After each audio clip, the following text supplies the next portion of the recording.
आपने मोमोज खाना शुरू कर दिया। एक नई स्टडी आई है, अभी मैं परसों की न्यूज सुन रहा था, कल या परसों, बता रहे थे कि जलेबी और समोसा जो बाजार में मिलता है, अब जैसे सिगरेट पे लिखा जाता है ना, सिगरेट पीना स्वास्थ्य के लिए हानिकारक है, ऐसे आने वाले टाइम पे जलेबी और समोसा की दुकान में बाहर लिखा जाएगा कि जलेबी और समोसा खाना स्वास्थ्य के लिए हानिकारक है। क्योंकि इतनी गलत तरीके से इसमें मैदा है और तेल है कि जो आपके शरीर को एक रत्ती फायदा नहीं पहुंचा, लेकिन आपको खाना है।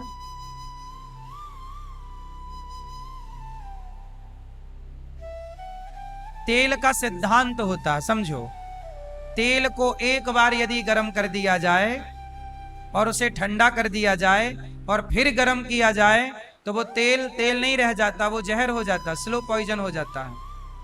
बोलो हाँ या ना? ये हम नहीं कह रहे, स्टडी कह रही है।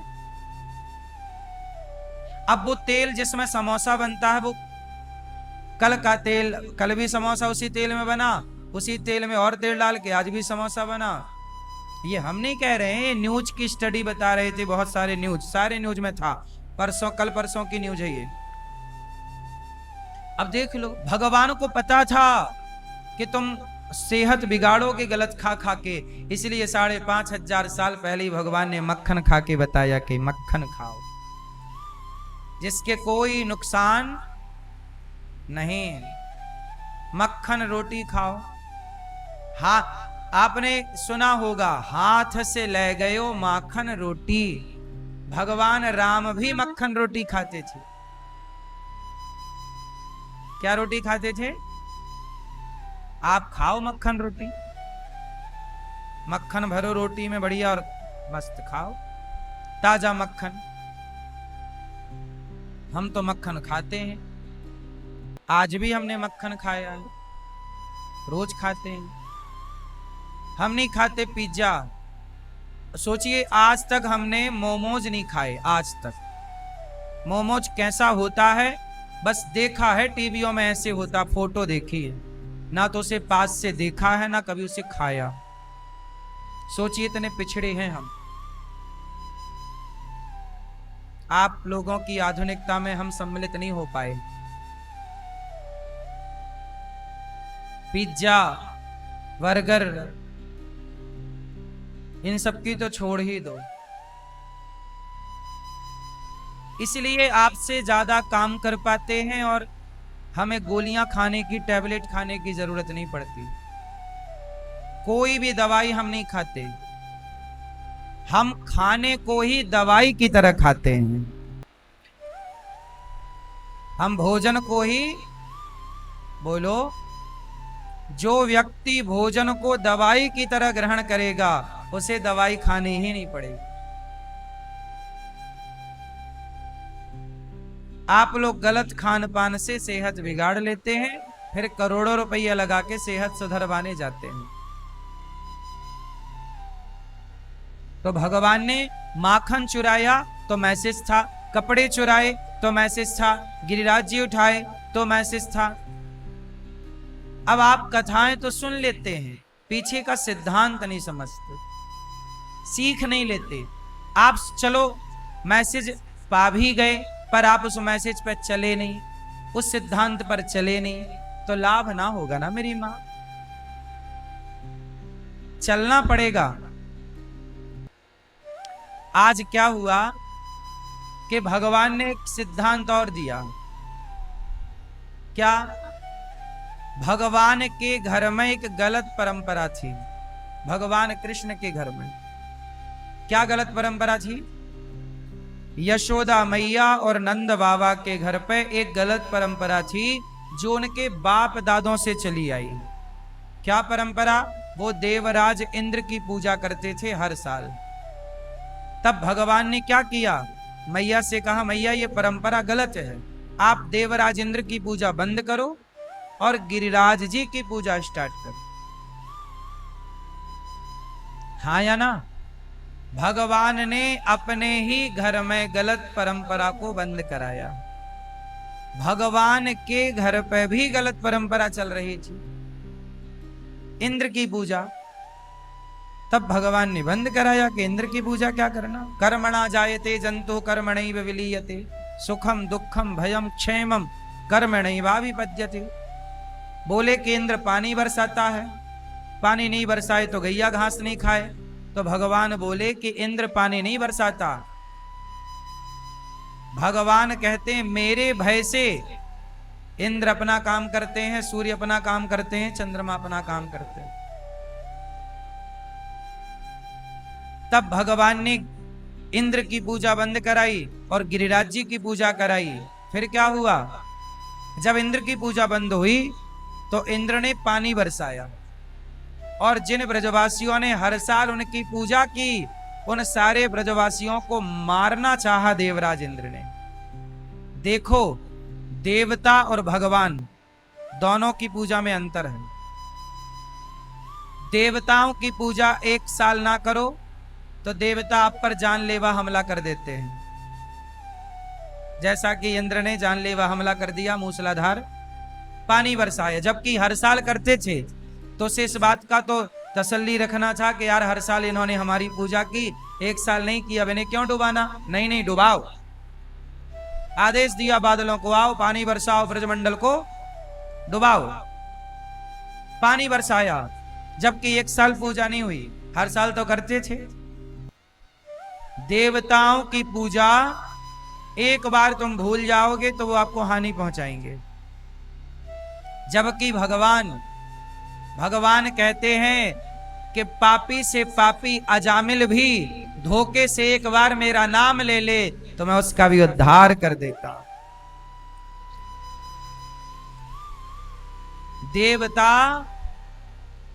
देवता अपनी पूजा ना होने से नाराज हो जाते हैं, वो गलत फल दे सकते हैं, पर भगवान कभी अपने भक्तों को गलत परिणाम।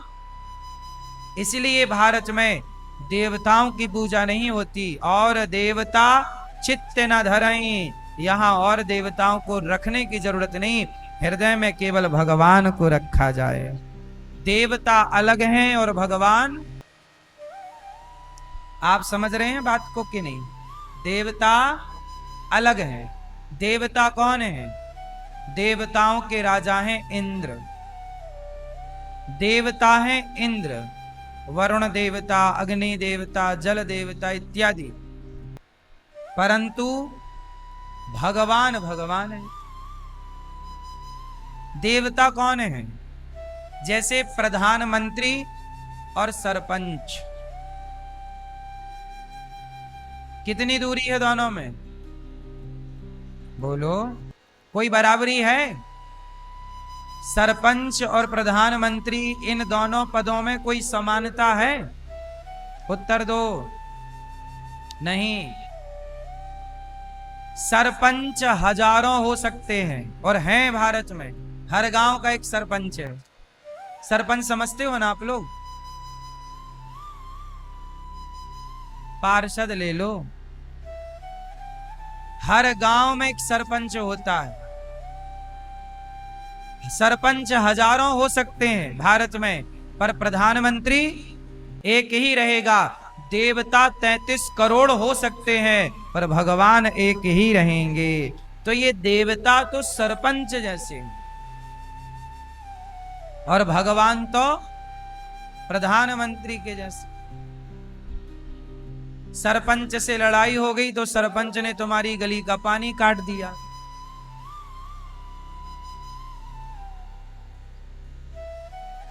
बोलो हाँ। तो सरपंच गुस्सा हो सकता है, पर प्रधानमंत्री जी को कितने लोग गालियां रोज देते हैं, वो किस पर अपना गुस्सा निकालते हैं? बोलो हाँ कि ना? किसके घर का बिजली पानी बंद करने आते हैं? बोलो हाँ। जो दिन रात प्रधानमंत्री को गाली देते हैं उनको भी बिजली पानी मिल रहा। तो कहने का अर्थ ये है कि देवताओं की पूजा, इसलिए हमारे यहां देवताओं के मंदिर नहीं है। भारत में किसके मंदिर हैं? भगवान के।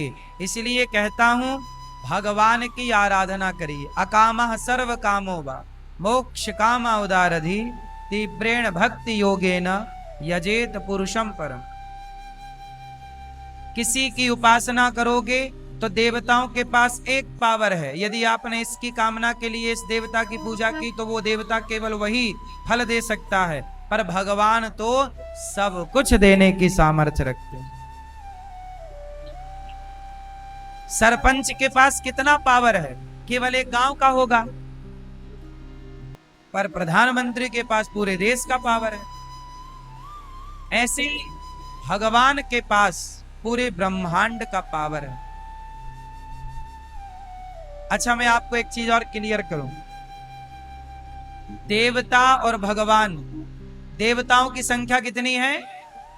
33 कोटि। कोटि मतलब प्रकार भी कुछ लोग अर्थ करते हैं, करोड़ भी करते हैं। तो करोड़ ही सही है, क्योंकि हमारे यहाँ सबको गिना जाए।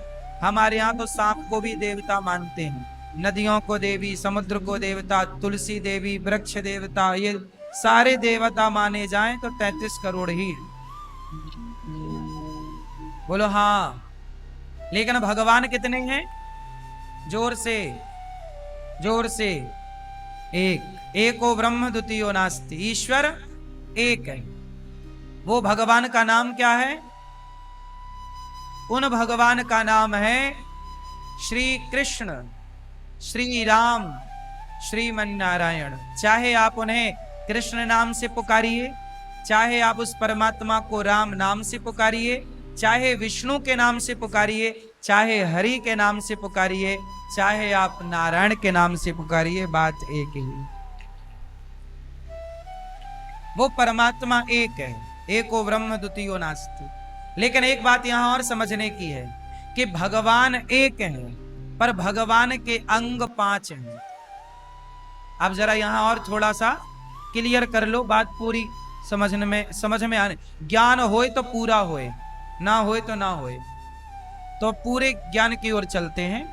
भगवान एक हैं। फिर से बोल दो एक बार, ईश्वर। लेकिन उस ईश्वर के अंग 5 हैं। बात समझ में आई? जैसे आपके 2 हाथ, ये आपके ही 2 हाथ हैं, आपका अंग। आपकी आंख आपका ही अंग है, आपका हाथ आपका अंग है, आपका पांव आपका अंग है। बोलो हाँ। एक शरीर में अनेक अंग होते हैं। बोलो हाँ कि ना? पूछता ना किस अंग में दर्द है, डॉक्टर पूछता है किस अंग में दर्द है, तो अंग बताओ कि इस अंग में कि इस अंग में, लेफ्ट में कि राइट में, ऊपर के नीचे। शरीर एक है, लेकिन एक ही शरीर में आपके अंग बहुत सारे हैं। बोलो हाँ। उसी तरह भगवान के 5 अंग हैं। अब आपको ध्यान से सुनाता हूं कौन। ईश्वर के 5 अंग कौन है? ईश्वर का एक अंग है भगवान नारायण का ही एक अंग है भगवान विष्णु। फिर से बोल दो, भगवान नारायण का एक अंग क्या? विष्णु। दूसरा अंग भगवान शंकर, भगवान विष्णु, भगवान।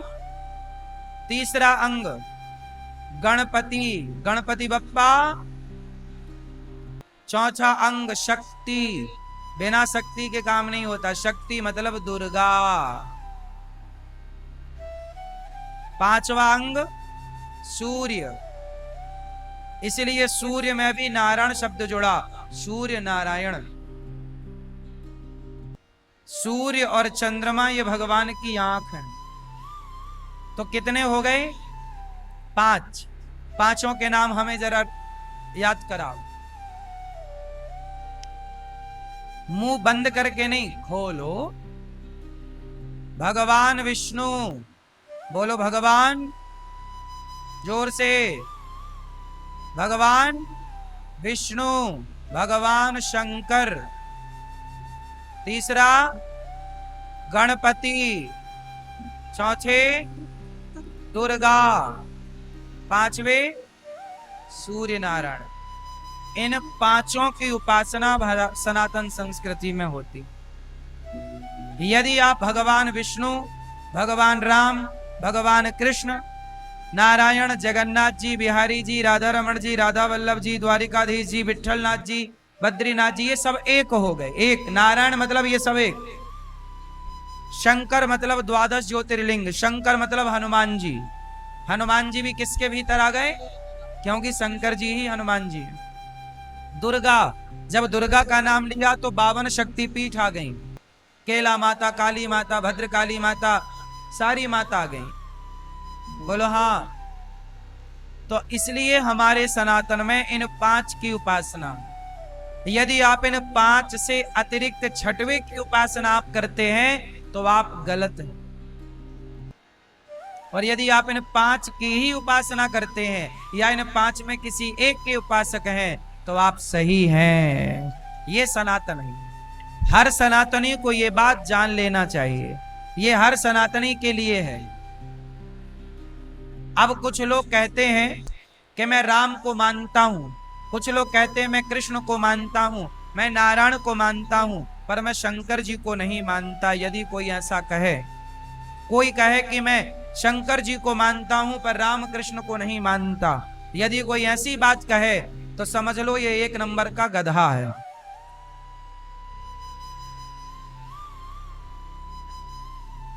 एक नंबर का क्या है? गधा। सनातन धर्म का मतलब है आपको सनातन का पूरा नॉलेज होना चाहिए।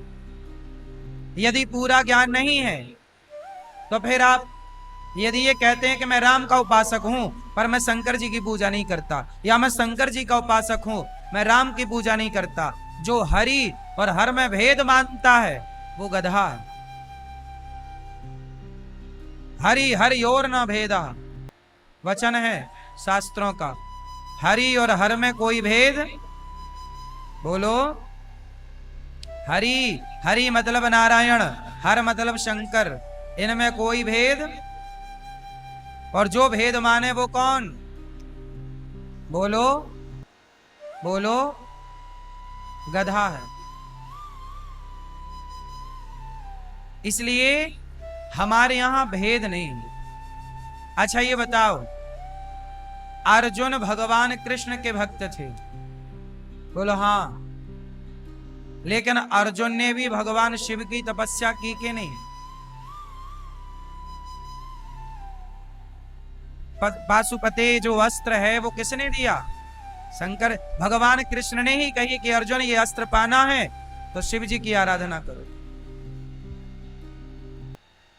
बिना शिव की कृपा से, बिना शिव की कृपा के आपको भगवान कृष्ण नारायण की भक्ति नहीं प्राप्त हो सकती। इसलिए शंकर जी कौन है? वैष्णवानाम यथा शंभु।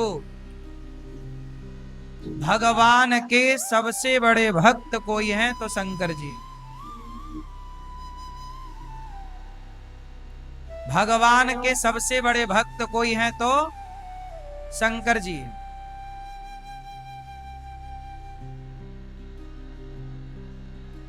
शंकर जी अपने माथे पे कैसा तिलक लगाते हैं? आड़ा, ऐसे त्रिपुंड। क्यों लगाते हैं? शंकर जी का तिलक ऐसे आड़ा है जबकि भगवान नारायण का तिलक सीधा है। बोलो क्यों? अब बताओ कि आड़ा कौन है और सीधा कौन है? शंकर जी आड़े बैठते हैं कि सीधे? जोर से जोर से जोर से। शंकर जी कैलाश में सीधे बैठते हैं और क्षीर सागर पे भगवान नारायण आड़े बैठते हैं, लेटे। तो जो शंकर जी तिलक लगाते हैं माथे पर, वो तिलक क्या है? लेटे हुए नारायण की ही छवि अपने माथे पे लगाते हैं। ये नारायण।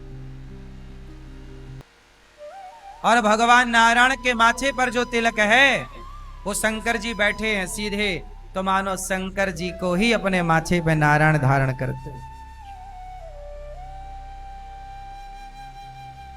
हरि हरि और न भेदा। इसलिए शंकर जी का तिलक टेढ़ा है, त्रिपुंड, क्योंकि वो टेढ़ा नारायण भगवान लेटे ना, तो पूरा भगवान नारायण का स्वरूप है और शंकर जी खड़े हैं, बैठे हैं सीधा, तो ये छवि माथे पर।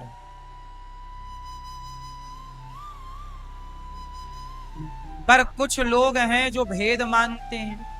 अच्छा, भेद क्यों मानते हैं? क्योंकि गधे हैं और इन गधों को आप कैसे समझाओ। इसलिए तनिक भी भेद मानना पाप है। को बड़ छोट कहत अपराध, जो छोटा बड़ा माने वो अपराध। इसलिए सच्चा सनातनी वही है, सच्चा हिंदू वही है कि जो राम कृष्ण नारायण शिव जी दुर्गा और सूर्य और गणेश जी में अपनी आस्था रखे, सबके प्रति आस्था हो सब में। क्योंकि हमारे यहाँ कोई भी शुभ काम होगा तो पहली उपासना गणेश जी की होगी। अब आप कहो जी मैं गणेश जी को नहीं मानता, तो तुम गधे हो। गणेश जी को क्यों नहीं मानोगे? कोई भी पुराण उठा लो, कोई भी स्मृति उठा लो, अधिकांश स्मृतियों में गणेश जी की वंदना पहले है। सूरदास जी कृष्ण के भक्त हैं। बोलो, सूरदास जी किसके भक्त हैं? लेकिन सूरदास जी भक्त कृष्ण के हैं, पर पहली वंदना किसकी करते हैं? सूरदास जी की ही आरती है ये, जय गणेश जय गणेश जय गणेश देवा, माता जगती पार्वती पिता महा। ये किसने लिखा? सूरदास जी। एक दंत दयावंत, ये किसने लिखा? सूरदास जी। अब सूरदास जी जबकि कृष्ण के भक्त हैं, पर स्तुति किसकी कर रहे हैं? गाइए गणपति जगवंदन शंकर सुवन, तो गाइए। तो गणेश जी। अब तुलसीदास जी किसके भक्त हैं? राम के। बोलो, तुलसीदास जी किसके भक्त हैं? पर तुलसीदास जी राम के भक्त हैं, पर वंदना गणेश जी की कर रहे हैं कि नहीं? आप अपने को सनातनी कहते हो, पर आप गणेश जी को नहीं मानते, आप शंकर जी को नहीं मानते, भगवान नारायण को नहीं मानते, दुर्गा को नहीं मानते। यदि आप सूर्य भगवान को जल नहीं चढ़ाते, बिहार में तो सूर्य भगवान की सबसे बड़ी उपासना होती है। छठ पर्व क्या है? छठ पर्व क्या है? सूर्य भगवान की ही उपासना है छठ पर्व। धरती का सबसे बड़ा और सबसे कठिन व्रत कोई है तो छठ पर्व सबसे बड़ा है। वो कठिन है, जहां सूर्य की, जहां उगते और डूबते सूर्य की आराधना होती है छठ में, छठ पर्व में। बोलो हाँ, 3 दिन से चालू हो जाती है ना, उगते और डूबते सूर्य को प्रणाम। 4 बार उपासना होती है। मध्य सूर्य की भी उपासना होती है, बीच में 12 बजे सूर्य भगवान की। इसलिए हमारे यहां त्रिकाल संध्या होती है 3 बार।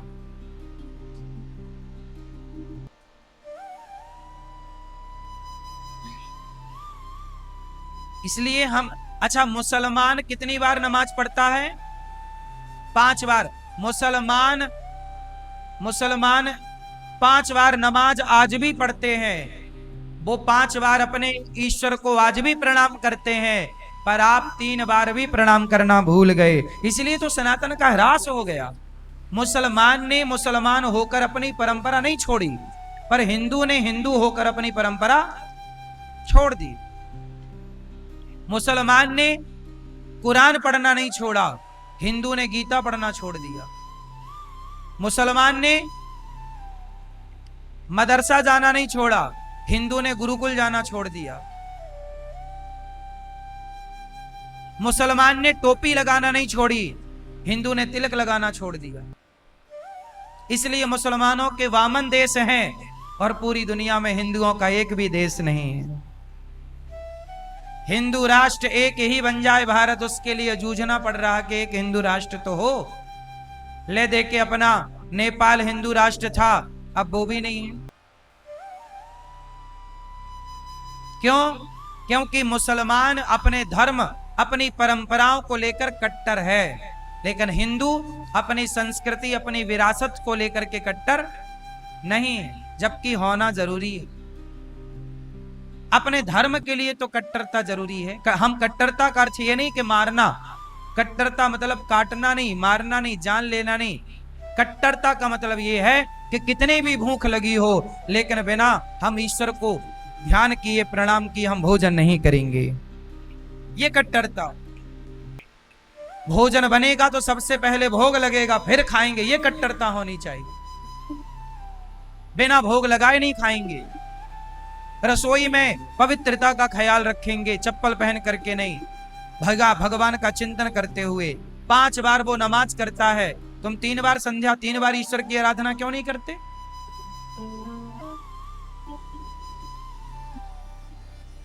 हमारी अपनी संस्कृति, पहले के जमाने में शाम को आरती होती थी। आज भी जब नमाज होती है ना तो लाखों मुसलमान एक ही टाइम पर नमाज करते हैं, बोलो हाँ। लेकिन हिंदुओं के यहाँ संजी बेरा होती है, दिया बत्ती का टाइम। भारत के हर मंदिर में दिया बत्ती के टाइम घंटा चालू हो जाता है, टन टन टन।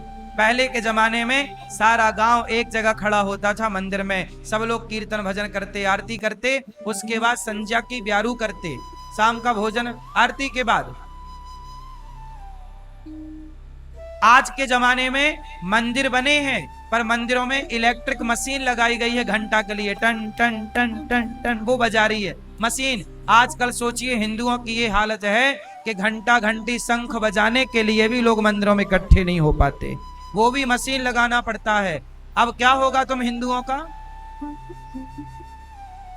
भाई मुसलमानों के देश तो बढ़ेंगे ना, क्योंकि वो अपने धर्म के लिए कट्टर हैं। तुम्हारी अपनी कट्टरता कहां?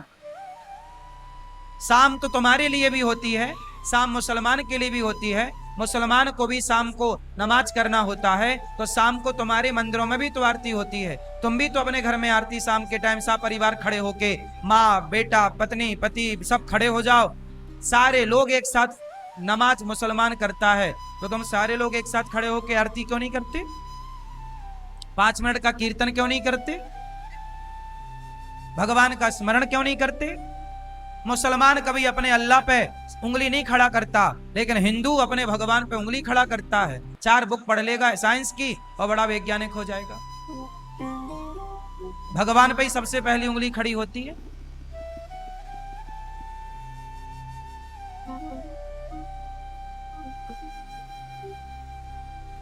इसलिए सनातनियों को भी कट्टर होना चाहिए अपनी आस्था को लेकर। अपनी कट्टरता ये है कि आप अपने बच्चों को गीता पढ़ाइए, ये कट्टरता है। मुसलमान आज भी अपने बच्चों को पढ़ाता है कि नहीं? कुरान, बोलो हाँ। कुरान की कुछ आयतें उनको याद होती हैं, बच्चों को भी। तुम्हारे बच्चों को गीता याद है? मातृ देवो भव पितृ देवो भव का पाठ याद है?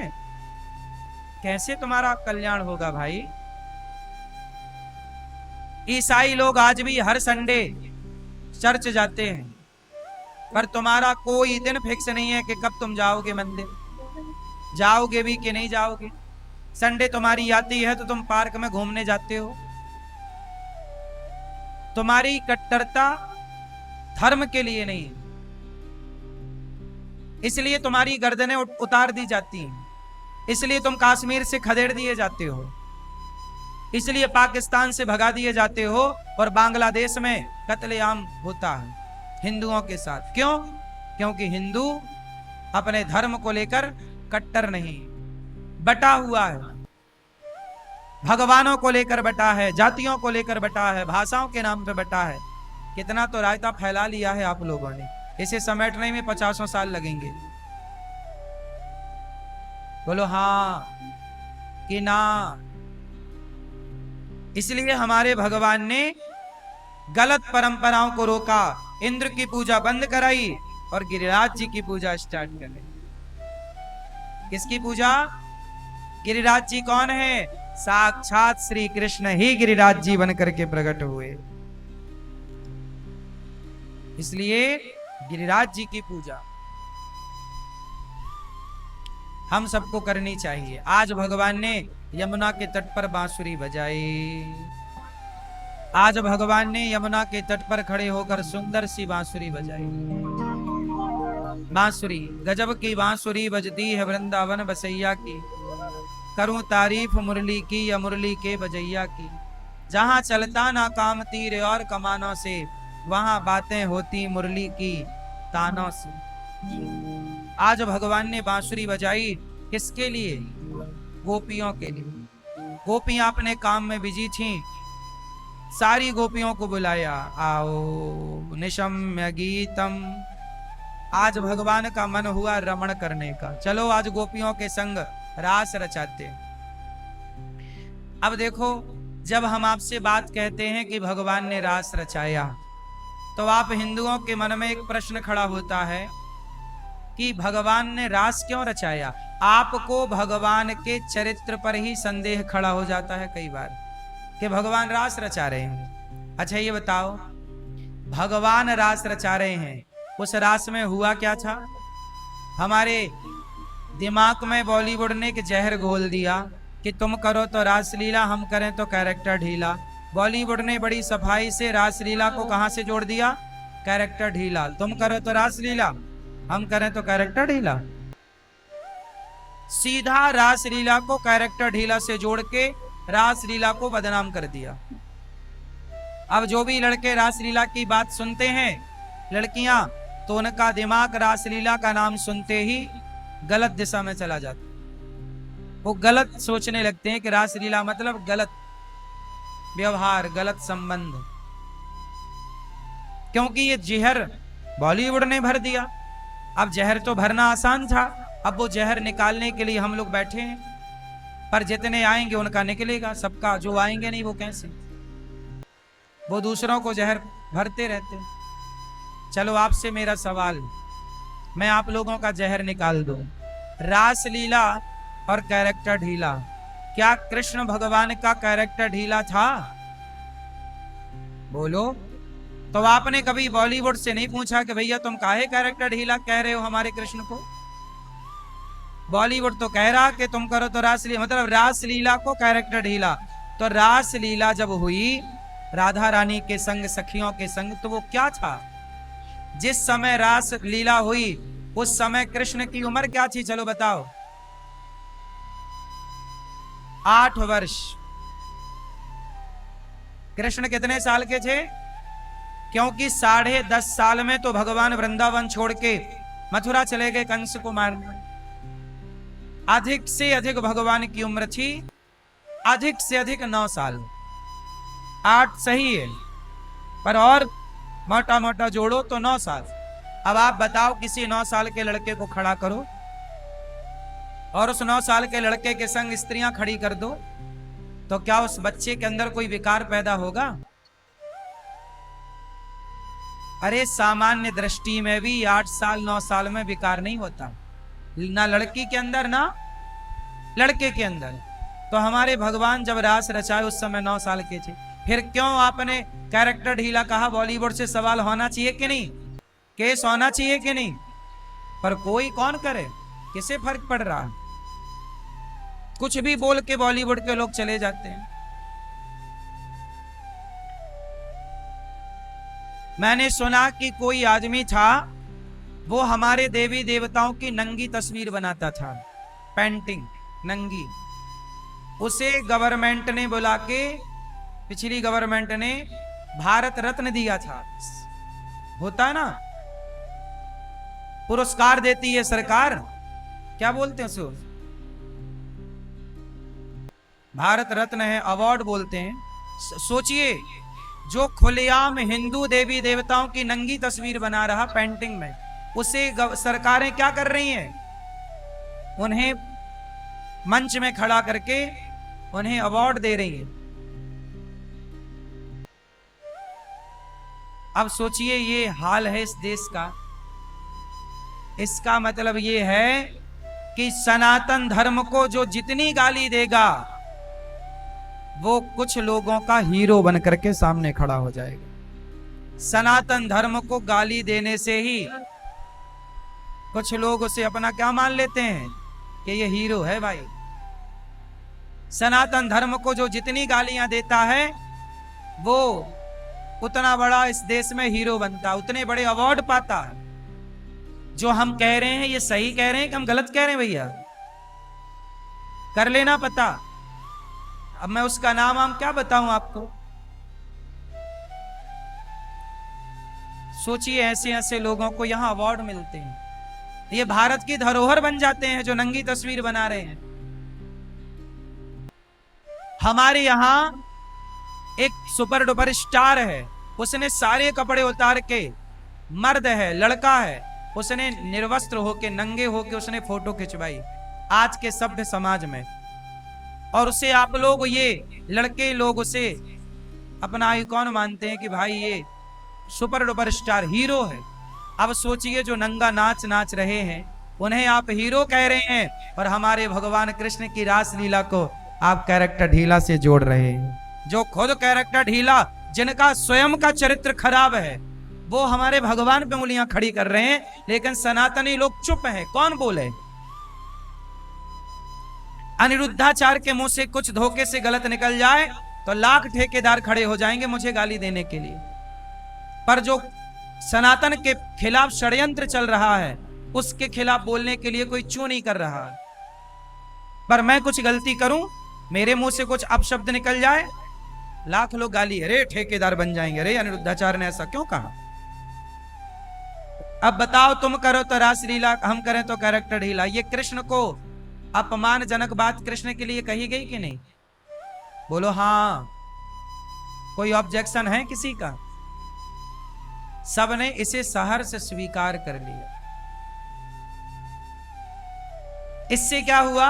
नौजवान लड़का लड़कियों के अंदर भगवान कृष्ण की छवि धूमिल हो गई। उनकी आस्थाएं तो थी ही नहीं और आस्थाएं खराब हो गई।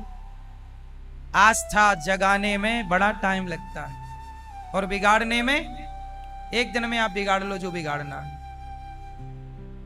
बिगड़ जाएगा। सनातन धर्म को समझे ही नहीं लोग, लोग समझते ही नहीं, लोग समझना ही नहीं चाहते, लोगों को मतलब ही नहीं। अब आप ध्यान से सुनो, भगवान श्री कृष्ण कौन है? योगी, यत्र योगेश्वरः कृष्णो यत्र पार्थो धनुर्धरा। योगियों के योगी कृष्ण है। कृष्ण ने रास क्यों रचाए? भगवान रास इसलिए रचाते हैं क्योंकि एक दिन क्या हुआ, कामदेव को आ गया घमंड। अब रास क्यों रचाया गया, इसके पीछे की एक कहानी है, कथा है, वो जरा ध्यान से सुन लो, पूरा कॉन्सेप्ट क्लियर हो जाएगा। एक बार क्या हुआ कि काम देवता को आ गया घमंड के मैंने सबको हरा दिया। तो गए नारद जी के पास, नारद जी मैंने तो आपको हरा दिया। नारद जी बोले आपने हरा दिया, सही है। अच्छा, नारद जी को कामदेव ने हरा दिया। एक बार नारद जी का भी मन हो गया था ना ब्याह करने का, फिर वो बंदर बने थे। राम कथा जब हम आपको सुनाते हैं तो ये कथा विस्तार से आपको सुनाते हैं। तो नारद जी को भी काम ने परेशान कर लिया, उनको भी विश्वमोहिनी नाम की कन्या से विवाह करने का मन हो गया था। बंदर बना दिया भगवान ने। बाद में फिर भगवान को नारद जी ने श्राप दिया कि आपने हमें बंदर क्यों बनाया? जैसे हम स्त्री के वियोग में तड़प रहे हैं, आपको भी स्त्री के वियोग में तड़पना पड़ेगा। आपने हमें बंदर बनाया, आपको भी बंदर भालुओं की सहायता लेनी पड़ेगी। तो नारद जी के श्राप के कारण एक बार भगवान नारायण को राम बन करके आना पड़ा, क्योंकि नारद जी ने श्राप दे दिया था। ये कथा है, पर यह कथा विस्तार से सुनाएंगे तो बहुत बड़ी है, पर आपको अभी हम जो समझाना चाह रहे हैं वो आप समझो। नारद जी को भी काम ने एक बार हरा दिया। तो काम देवता बोले मैं जीत गया, नारद जी हार गए। अच्छा, कामदेव ने एक बार शंकर जी को भी हरा दिया। किसे हरा दिया? बात कुछ ऐसी है कि एक दिन क्या हुआ कि शंकर जी बोले भगवान नारायण से कि प्रभु मैंने आपके सारे अवतार देखे हैं, एक अवतार देखना भूल गया, जरा आप दर्शन दो। कौन सा? बोले मोहिनी। जब आप स्त्री बने मोहिनी अवतार, तो आपका मैं दर्शन नहीं कर पाया। हमारे भगवान के 24 अवतारों में एक अवतार है मोहिनी। कौन सा अवतार? स्त्री। जहां देवताओं को अमृत देने के लिए, राक्षसों से छीनने के लिए भगवान ने यह अवतार लिया था। तो शंकर जी बोले कि मैंने मोहिनी अवतार नहीं देखा, तो कृपया आप अपना मोहिनी अवतार मुझे दिखाने की कृपा करो। तो भगवान श्रीमन नारायण ने, भगवान विष्णु ने मना किया कि शंकर जी मोहिनी अवतार ना देखो, ना देखो। नहीं माने, नहीं नहीं हम तो देखेंगे। शंकर जी बोले अच्छा। भगवान विष्णु बोले चलो। तब भगवान विष्णु मोहिनी बन के आए। तो भगवान विष्णु जब मोहिनी बने, सोचिए जिसने ये संसार बनाया, जब वो अपने को बनाएंगे तो कितना सुंदर बनाएंगे। तो मोहिनी भगवान इतने सुंदर बने कि शंकर जी लट्टू हो गए। शंकर जी मोहिनी भगवान के पीछे भाग गए, और जब पीछे भागे तो क्या हुआ? शंकर जी काम में डूब गए, काम सवार हो गया और भगवान विष्णु के पीछे भागे, मोहिनी भगवान के पीछे। और तभी क्या हुआ? शंकर जी का तेज, वीर्य स्खलन हो गया। और जब शंकर जी का तेज गिरा, तब भगवान मोहिनी विष्णु बन करके शंकर जी को, उस तेज को अपने हाथों में लेते हैं, और उस तेज की कुछ बूंदें जमीन पे गिर गईं, जो पारा बन गया। आज पारा नाम की एक धातु मिलती है, पारा के शंकर जी बनते हैं। पारा कोई खाए तो मर जाता है, तो कहते हैं वो शिव जी का वही तेज है। और बाकी कुछ बूंदें हाथ में भगवान विष्णु के, भगवान शिव का तेज। अब उस तेज का करें क्या? तब कहा कि ये किसी स्त्री के गर्भ में प्रवेश कराओ। अब तेज कैसे करें? तब उसी समय माता अंजनी जंगल में तपस्या कर रही थी। तो शंकर जी का वह तेज, माता अंजनी जंगल में तपस्या कर रही थी। अंजनी को किसी संत ने कह दिया था कि तुम्हें कुंवारे में बच्चा पैदा होगा। तो अंजनी ने कहा कि मैं किसी पुरुष को आज से देखूंगी ही नहीं, तो कुंवारे में बच्चा पैदा होने की कोई संभावना नहीं। तो वो एक जंगल में उसके भीतर घुस गई, गुफा के अंदर। और वहीं पर भगवान शंकर और भगवान विष्णु रूप बदलकर, साधु का रूप बदलकर आए। कहा बेटी बड़ी प्यास लगी है, पानी मिलेगा? अंजनी बोली साधु जी आओ, पानी मिलेगा। कहा कि तुमने गुरु मंत्र लिया है? बोले नहीं। तो भगवान विष्णु बोले कि जो गुरु मंत्र नहीं लेता, हम उसके हाथ का पानी नहीं पीते, तो पहले गुरु मंत्र लो। तो कान उसने बढ़ाए कि तुम ही दे दो। तो कान बढ़ाए तो भगवान विष्णु ने कान के द्वारा वह शिव का तेज पवन को बुलाया, पवन देवता आओ जरा ये सुव्यवस्थित अंजनी के गर्भ तक पहुंचाओ। तो वही तेज शिव जी का माता अंजनी के गर्भ में पहुंचाया गया और अंजनी हो गई गर्भवती। तो पवन के द्वारा वह तेज स्थापित किया गया, इसलिए पवन पुत्र।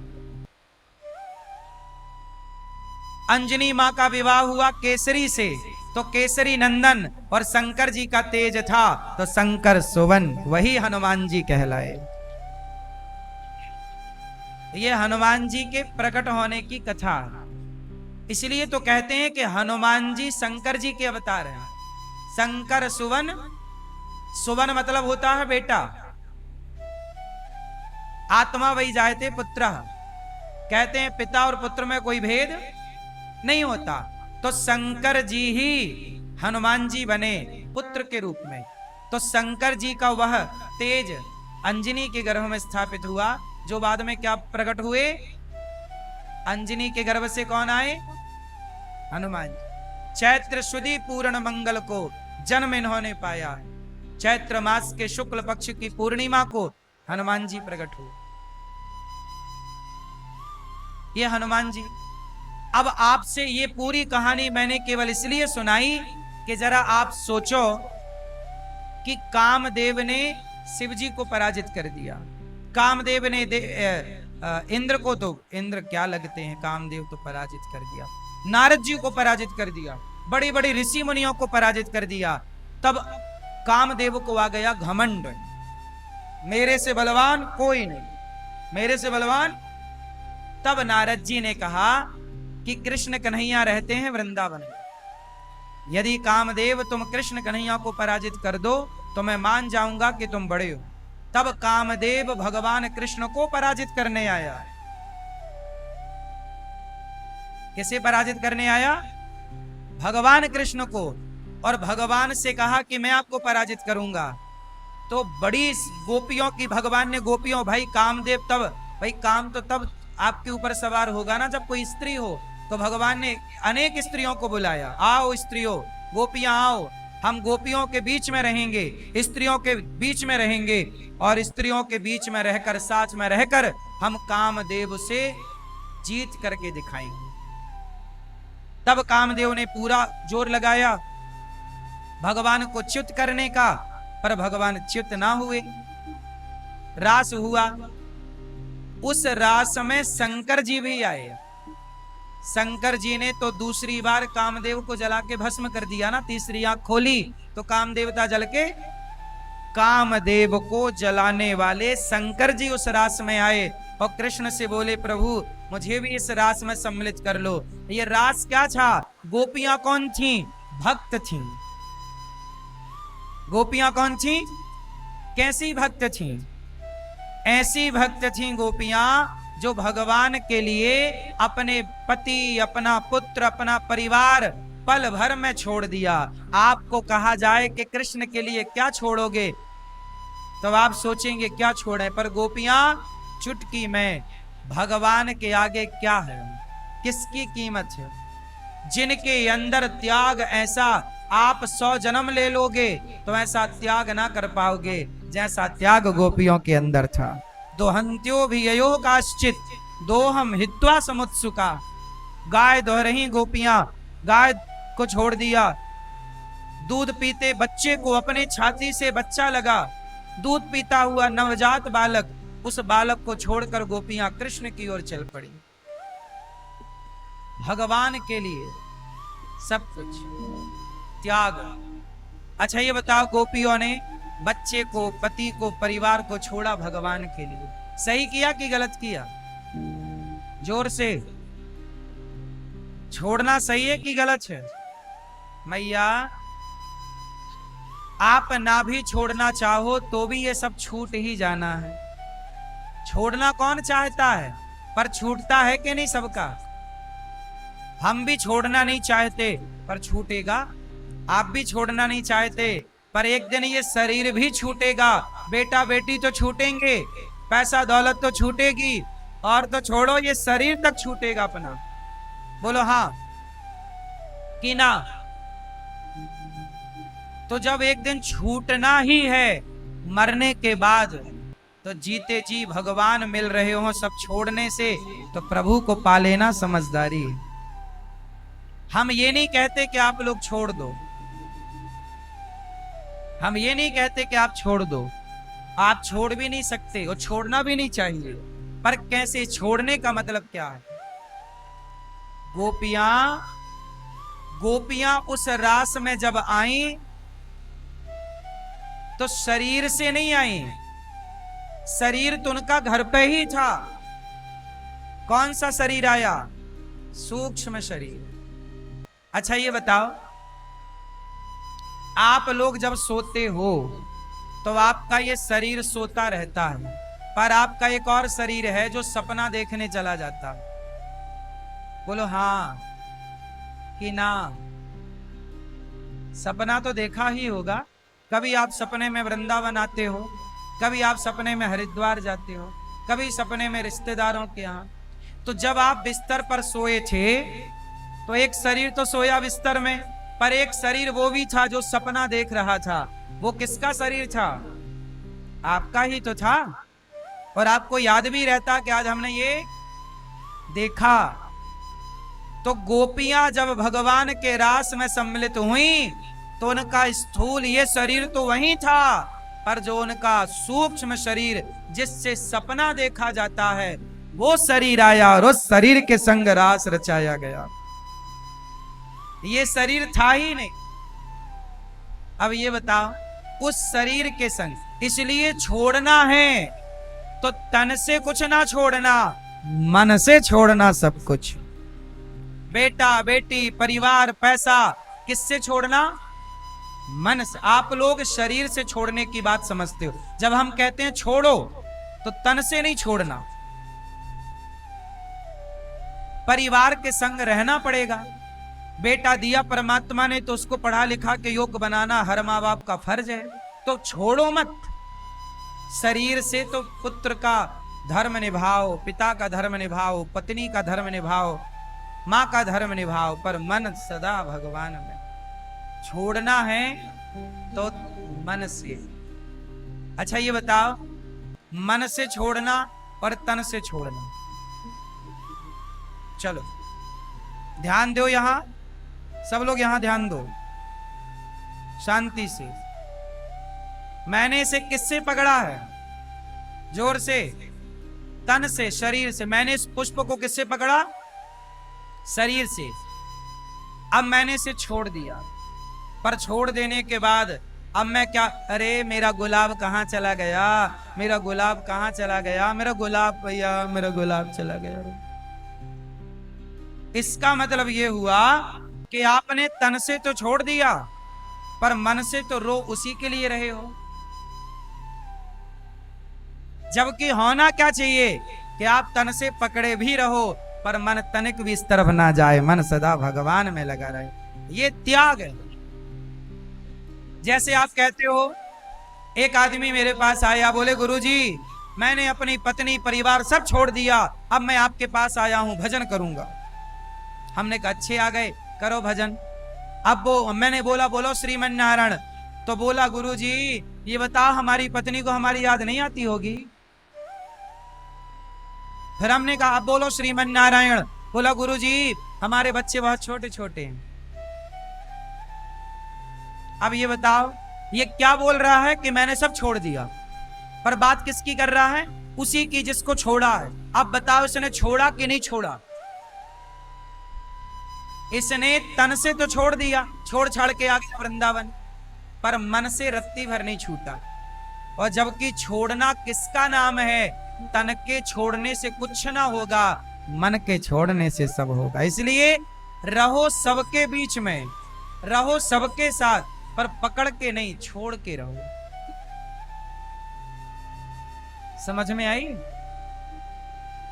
तो गोपियां अपने शरीर से नहीं गई रास में, अपने उस शरीर से गई जिसे सूक्ष्म शरीर कहते।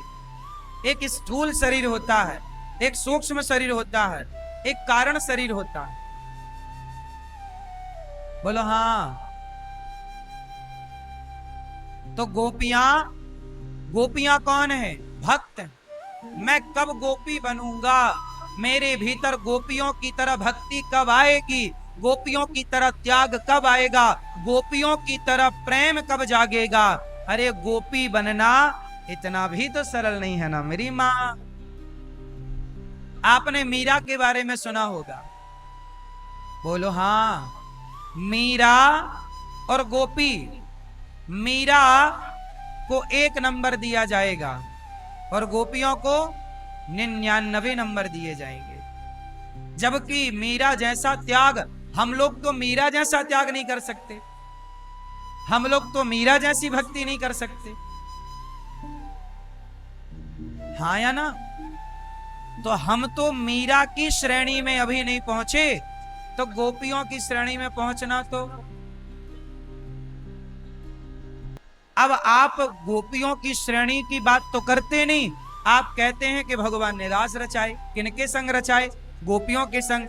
आप क्या उन गोपियों के बारे में जानते हो? वो गोपियां कौन है?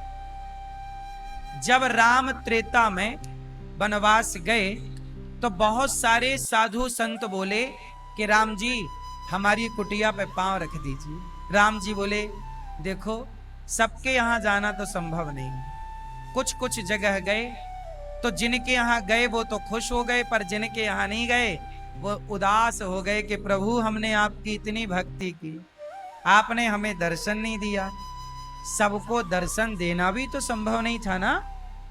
सबकी कामनाएं थी कि आप हमारे पास आओ, हम अपनी गोद में आपको बिठाएंगे, आपको लाड़ लड़ाएंगे, आपको प्यार करेंगे।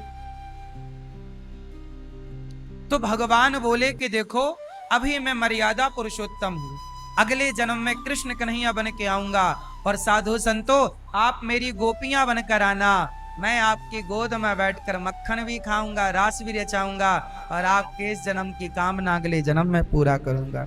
वो साधु संत ही गोपी बनकर प्रकट हुए, जिनके संग भगवान मिल रहे हैं। मिलना जैसे हम आपके साथ मिलते हैं, जैसे आपके साथ हम मिलते हैं। एक मैया मेरे से बोली, गुरुजी हमें आपसे मिलना है। हमने कहा मैया आप तो मिल ही रही हो, बताओ। बोले ऐसे नहीं, हमें आपके गले लगना है। अब ये बताओ कि कोई माँ मेरे गले लगना चाहे तो क्या मेरे और उस माँ के गले लगने में कोई दोष है? बोलो, कोई विकार है? जोर से। अरे सामान्य हमारी माताएं ये सोच के आती हैं कि हम इस बेटे के गले लगेंगे। ऐसे भक्त भी जब भक्ति करता है तो भक्त के अंदर भी तमाम भाव पैदा होता कि हम भगवान के गले लगेंगे, भगवान को अपनी गोद में बिठाएंगे, भगवान को लाड़ लड़ाएंगे, भगवान को प्यार करेंगे। तो वो प्यार तब तो संभव नहीं था जब राम बन के आए, लेकिन जब कृष्ण बनकर आए तो वह साधु संतों को वह प्यार लुटाया भगवान ने जो वो अधिकारी थे। तब वही गोपियां बन करके आए। तब वो साधु संत क्या बने? जोर से। गोपी। और भगवान उनके संग क्या रचाए? रास। तो रास का मतलब है जीवात्मा और परमात्मा का मिलन। रास क्या हुआ था? जीवात्मा और परमात्मा का मिलन था, ना कि कोई कैरेक्टर ढीला, ना कि कोई कैरेक्टर ढीला। भगवान भगवान है साहब। शंकर जी भी उस रास में आए, तो क्या वो कैरेक्टर ढीला की लीला थी तो शंकर जी क्यों आए थे? इसलिए अपने भगवान को ही हम मजाक का पात्र बनाते हैं, ये कह के कि तुम रासलीला, हम कैरेक्टर ढीला, ये तुम करो तो रासलीला हम। ये सब सेंटेंस बॉलीवुड ने षड्यंत्र के तहत जवान लड़का लड़कियों के दिमाग में घुसा दिए। अब जैसे दूसरी बात, एक लड़की मेरे से बोली, गुरुजी मैं एक लड़के से प्यार करती हूं और मेरी माँ कहती है कि तुम शादी इससे कर लो। तो महाराज जी ये बताओ, मैं शादी कर लूं माँ जिससे कहती है, और शादी करने के बाद भी मैं उस लड़के से प्रेम करती रहूं तो गलत है? बताओ आप लोग, सही है कि गलत है? हैं? मैंने कहा गलत है, तो उस लड़की ने पलट के कहा कि बताओ, जब भगवान श्री कृष्ण राधा जी के संग प्रेम किए तो हम किसी लड़के से प्रेम करें तो वो गलत कैसे है? हमने कहा पगली, राधा और कृष्ण केवल प्रेमी और प्रेमिका नहीं, राधा और कृष्ण सदा से पति पत्नी है। तुम पति पत्नी बन जाओ, फिर प्यार करो, कौन मना करेगा? राधा और कृष्ण कौन है? पति पत्नी। लेकिन आज के लड़का लड़की क्या बोलते? तो प्रेमिका है। तो आजकल की लड़कियां वो भी राधा बनने चली, और आजकल छोरा भी वो अपने को कृष्ण मानता कि मैं तेरा कृष्ण तू मेरी राधा। और वो काम क्या कर रहे हैं? लिविन में रह के गलत काम कर रहे हैं। और नाम किसका ले रहे हैं? भगवान का। भगवान का नाम ले लेके बचना चाहते हैं, लेकिन तुम काम तो बादशाहों का कर रहे हो और बात कृष्ण की कर रहे हो। हाँ या ना? आज के लड़का लड़की यही तो कहते हैं कि तुम हमारी राधा, हम तुम्हारे कृष्ण। वो राधा कृष्ण को अलग दिशा पे ले गए। राधा और कृष्ण कौन है? राधा सृष्टि का आधार है, जगत जननी है, सबकी माता है। राधा परम तत्व है। राधा वो हैं जिनकी आराधना कृष्ण भी करते हैं। राधा सीता और लक्ष्मी, ये तनिक भी अंतर नहीं। त्रेता में राधा सीता बन गई और नारायण राम बन गए। वही द्वापर में कृष्ण बने और लक्ष्मी जी जो चरण दबा रही थी वो राधा बन गई। अब आप कहोगे कि राधा यदि लक्ष्मी है तो रुक्मणी जी कौन है? तो सुनो, रुक्मणी जी कौन है ये भी सुन लो। रुक्मणी और राधा, एक्चुअली आप बहुत उलझो मत, मैं आपको सुलझाता हूं। भगवान श्री कृष्ण, उनसे बहुत लोग प्रेम करते, बहुत सारी स्त्रियां पति रूप में चाहती हैं। जैसे यमुना सूर्य भगवान की बेटी पर कृष्ण को पति रूप में चाहती हैं, इसलिए यमुना जी से भी भगवान का विवाह हुआ। पृथ्वी भगवान को पति रूप में चाहती हैं, इसलिए पृथ्वी से भी विवाह हुआ, जो कि सत्यभामा है। राधा तो परम शक्ति है ही। अब ये बात आ गई कि रुक्मणी जी कौन है, तो सुनो, इसकी एक कथा है। राधा जी जब श्री कृष्ण भगवान 10.5 साल में वृंदावन से चले गए, कहां चले गए?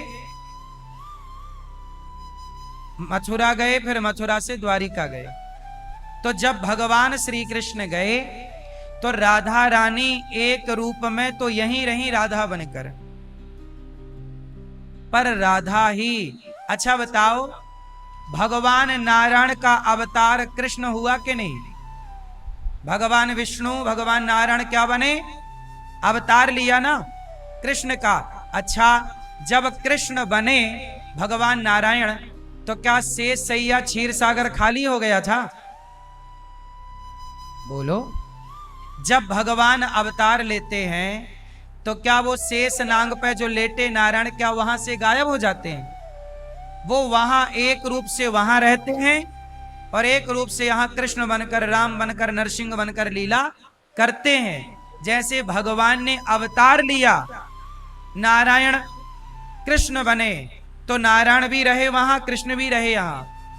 उसी तरह राधा जी ने भी एक अवतार लिया। राधा जी का ही एक अवतार है जिसका नाम माता रुक्मणी है। राधा का ही एक अवतार रुक्मणी जी है। बात समझ में आई? तो रुक्मणी जी और राधा जी ये दो नहीं हैं, ये व्यवहार में तो दो नजर आती हैं, पर हैं एक। अच्छा ये बताओ, हमारे 24 अवतार हैं भगवान के, तो ये 24 अवतार 24 कहलाएंगे कि एक ही कहलाएंगे? जोर से। व्यवहार में तो 24 हैं, पर तत्व की दृष्टि में तो बोलो हाँ, व्यवहार 24 का है पर तत्व की दृष्टि एक है।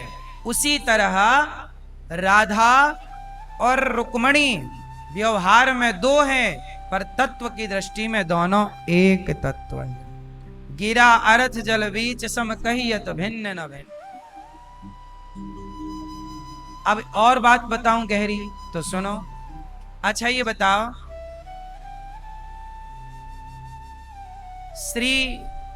श्रीमन्नारायण नारायण भगवान कृष्ण, बताओ कृष्ण के कहां लक्ष्मी जी का वास है, कहां राधा जी का वास है? बोलो। लक्ष्मी जी का वास कहां है? भगवान नारायण लक्ष्मी जी से इतना प्रेम करते हैं कि आपकी पत्नी तो आपसे बाहर है, पर नारायण और रुक्मणी, राधा और कृष्ण, सीता और राम, ये दोनों एक दूसरे के भीतर रहते हैं। नारायण के भीतर लक्ष्मी, इसलिए जब भृगु जी ने भगवान नारायण की छाती पे लात मारी तो नाराज लक्ष्मी जी हो गए कि बाबा जी आके हमें लात मार के चले गए, आपने कुछ बोला नहीं। तब लक्ष्मी जी गुस्सा होके चली गई तिरुमला पर्वत पे। तब भगवान उनको मनाने के लिए श्रीनिवास बने। क्या बने? श्रीनिवास। और फिर उन्हें मनाए और उनसे विवाह किया, तब वही भगवान कलिकाल में कहलाए तिरुपति बालाजी। वो जो तिरुपति बालाजी वेंकटेश भगवान हैं, वो भृगु जी के लात मारने के बाद के ही अवतार हैं। वो 24 अवतार से बाहर हैं। भगवान के हरि अनंत हरि कथा अनंत अवतार गिन नहीं सकते आप, पर गिने जाते हैं 24 व्यवहार में, हैं अनंत। बोलो हाँ। अब भगवान कृष्ण का एक अवतार बिहारी जी हैं, हरिदास जी ने प्रकट किया, तो ये भी तो एक अवतार है।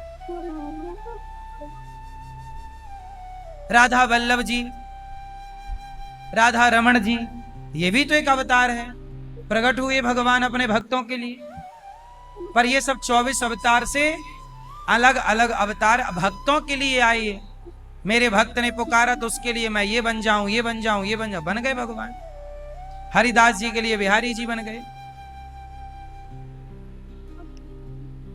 तो कुल मिलाकर के भगवान की लीला जानने के लिए जब लंबा सत्संग करेंगे, जब ईश्वर में श्रद्धा रखेंगे, तब ईश्वर को जान पाएंगे। सोई जाने जय देहु जनाई, जाना तो तुम ही हुई जाए। भगवान को सब नहीं जान पाते मेरी माँ, भगवान को वही जान पाएंगे जिसे भगवान जनाना चाहें। तो तुम करो तो रास लीला, हम करें तो कैरेक्टर ढीला। ये बात बॉलीवुड के द्वारा दुष्प्रचार की गई भगवान को लेकर, जो कि गलत है। हम सभी सनातनियों को इन बातों का विरोध करना चाहिए और आइंदा ऐसी बात ना हो, इसके लिए हम सबको मुखर होके बोलना चाहिए। पर आप लोग तो बोलते भी नहीं। इसलिए हमारे भगवान जो रास रचाए हैं, वो रास का मतलब क्या है? भक्त और भगवान का मिलन है वो। जैसे मैं कुछ लोग गलत दृष्टि से देखते हैं, वो मिलन था। कामदेव आए भगवान के सामने, वहां रास चल रहा है भगवान का, कामदेव ने पूरी जान लगा दी। कामदेव नारद जी को हरा दिए, शंकर जी को हरा दिए, ब्रह्मा जी को हरा दिए, सबको हरा दिए कामदेव। पर भगवान कृष्ण से युद्ध करने आए तो खुद कामदेव का काम खलित हो गया। पर भगवान अपने तप के बल से, भगवान तो भगवान है, भगवान को कामदेव बिगाड़ ना सका। तब कामदेव ने प्रणाम किया, प्रभु मैं हार गया, और नाम दिया अच्युत। कामदेव ने भगवान कृष्ण को एक नाम दिया अच्युत, क्योंकि भगवान उस कामदेव के प्रभाव से च्युत नहीं हुए ना, च्युत नहीं हुए, इसलिए अच्युत। अच्युतम केशवम कृष्ण दामोदरम आप गाते हो। तो ये कामदेव चरणों में गिरा, प्रभु मुझे क्षमा करिए, मेरा अहंकार समाप्त हो गया, अब मुझे स्वीकार करिए। तब भगवान कृष्ण ने कामदेव को अपने प्रथम पुत्र के रूप में स्वीकार किया। ये कामदेव के बाप हैं हमारे भगवान श्री कृष्ण। कामदेव सबको हराया पर भगवान से हार गया। तो जो पहले पुत्र हुए प्रद्युम्न जी, वो कामदेव कहलाए। तो हमारे कन्हैया तो कामदेव के भी बाप हैं। बोलो हाँ। तो इसलिए रास रचाना पड़ा, क्योंकि कामदेव का घमंड तोड़ना था, इसलिए रास हुआ। लेकिन अब ये रास की कथा, जब तक कोई व्यक्ति भक्त ना हो, प्रेमी ना हो, अब कोई गलत व्यक्ति इस कथाएं सुने तो वो तो भगवान पे उंगली खड़ी कर देगा। जब तक पूरा ज्ञान ना होगा तो उंगली खड़ी होंगी। आज कृष्ण पर, भगवान पर उंगलियां कौन खड़ी कर रहे हैं? वो लोग जो पूरा ज्ञान नहीं रखते, जो कृष्ण में आस्था नहीं रखते, श्रद्धा नहीं रखते, वो लोग भगवान पर उंगलियां खड़ी करते। अब कुछ लोग कहते हैं कि कृष्ण हमारे हैं, चलो भैया तुम्हारे हैं। भगवान तो वैसे सबके, पर कुछ लोग कहते हैं तो हमारे हैं, चलो भैया तुम्हारे हैं। जब कृष्ण तुम्हारे हैं तो कृष्ण की कही बातें गीता की आप मानने को क्यों तैयार नहीं हो? कृष्ण तुम्हारे हैं तो मानो। हम तो मानते हैं उन बातों को, हम तो नहीं कहते कि न कृष्ण ने जो कहा वो गलत है। अब बताइए, भारत में बहुत सारे लोग कहते हैं कि हम वर्ण व्यवस्था नहीं मानते। भारत में बहुत लोग कहते हैं कि हम वर्ण व्यवस्था जोर से नहीं। अच्छा ये बताओ, श्री कृष्ण ने वर्ण व्यवस्था मानी कि नहीं मानी? चातुर्वर्ण्यम मया सृष्टम, ये गीता में भगवान ने कहा कि नहीं? जब आप कृष्ण को मानते हैं तो कृष्ण की व्यवस्था को मानने से इनकार क्यों करते हैं? ये व्यवस्था है हमारे यहाँ। जो वर्ण व्यवस्था है ये केवल व्यवस्था है, ना कि कोई ऊंच नीच है, ना कि कोई छुआछूत है। हमारे यहाँ जातियां छुआछूत के लिए नहीं बनाई गई, व्यवस्था के लिए बनाई गई। अब कुछ लोग कहते हैं कृष्ण हमारे हैं, पर कृष्ण की वो बात नहीं मानते। बोलो हाँ।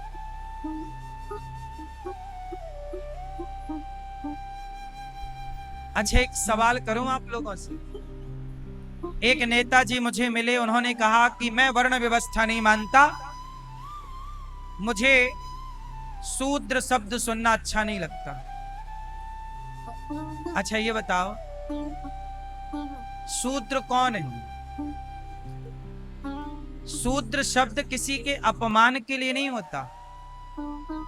शूद्र किसी व्यक्ति का नाम नहीं होता। ब्राह्मण किसी का नाम नहीं है, क्षत्रिय किसी का नाम नहीं है, वैश्य किसी का नाम नहीं, शूद्र किसी का नाम नहीं। ये व्यवस्था किसने बनाई? शूद्र शब्द मैंने नहीं दिया, भगवान कृष्ण ने दिया है। गीता में शूद्र शब्द आया है तो वेदों में आया है। ये ब्राह्मण क्षत्रिय वैश्य शूद्र ये वर्ण व्यवस्था है। अच्छा एक बात बताओ, क्या कोई मुसलमान कहता है कि मैं कुरान का एक अक्षर नहीं मानता? कोई क्या मुसलमान ये कहता है कि मैं कुरान की ये बात नहीं मानता? कोई मुसलमान ये नहीं कहता कि मैं कुरान की ये बात नहीं मानता। कोई भी ईसाई ये नहीं कहता कि मैं बाइबल की ये बात, ईसाई बाइबल की सारी बात मानते हैं, मुसलमान कुरान की सारी बात मानते हैं। पर सनातन धर्म में कुछ नेता हमारे वेद पुराण गीता की कुछ बातें नहीं मानते, बोले हम नहीं मानेंगे। जब आप वेद पुराण की बातें मानते ही नहीं तो फिर आपसे बात क्या की जाए? बताओ। जब भगवान कृष्ण कह रहे हैं कि चातुर्वर्ण्यम मया सृष्टम, ये मेरी सृष्टि है, ये चारों वर्ण किसकी सृष्टि है? बोलो भगवान की। तो मतलब आप भगवान को चैलेंज कर रहे हैं। बोले मैं नहीं मानूंगा। एक नेताजी मेरे से बोले कि मैं ये वर्ण व्यवस्था नहीं मानता। तो जब आप कृष्ण को मानते हो तो कृष्ण की बनाई व्यवस्था को क्यों नहीं मानते? इसका मतलब ये है कि नेता लोग भगवान को उतना ही मानेंगे जितने से उनका नेतागिरी का स्वार्थ सिद्ध हो जाए। और जहां स्वार्थ में कोई अड़चन आई तो वो ना कृष्ण को मानने को तैयार है ना कृष्ण की बात। और वही नेता जातवाद का जहर फैला फैला के इस देश में शासन करते हैं और देश की व्यवस्था बिगाड़ते हैं। क्लियर समझो, कोई भी मुसलमान मेरे सामने ऐसा लाओ जो ये कहता हो कि मैं कुरान की ये बात नहीं मानता। कोई भी ईसाई मेरे सामने लाओ जो ये कहता हो कि मैं बाइबल की ये बात नहीं मानता। लेकिन तमाम हिंदू लोग खड़े हो जाएंगे कि मैं गीता की ये बात नहीं मानता, मैं वेदों की ये बात नहीं मानता, मैं रामचरितमानस की ये बात नहीं मानता। इससे ही सनातन का ह्रास होता है कि आपको अपने धर्म ग्रंथों पर भरोसा नहीं है, धर्म ग्रंथों की बनी व्यवस्थाओं पर भरोसा नहीं है।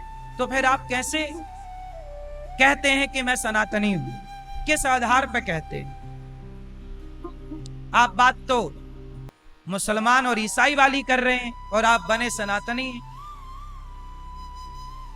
बताइए वर्ण व्यवस्था किसने बनाई? चलो आप बताओ। हम इंसान ने बनाई कि ईश्वर ने? बोलो। आम को आम किसने बनाया? बेर को बेर किसने बनाया? बोलो। ब्राह्मण को ब्राह्मण किसने बनाया? क्षत्रिय को क्षत्रिय किसने बनाया? वैश्य को वैश्य किसने बनाया? शूद्र को शूद्र किसने बनाया? जब ईश्वर ने बनाया तो आप स्वीकार क्यों नहीं करते? और ईश्वर ने बुरा क्या बनाया है?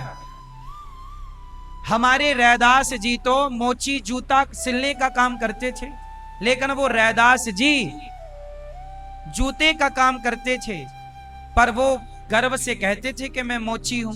और उन्होंने ऐसी आराधना की ईश्वर की कि उनके कठौता में गंगा मैया प्रकट हो जाती थी।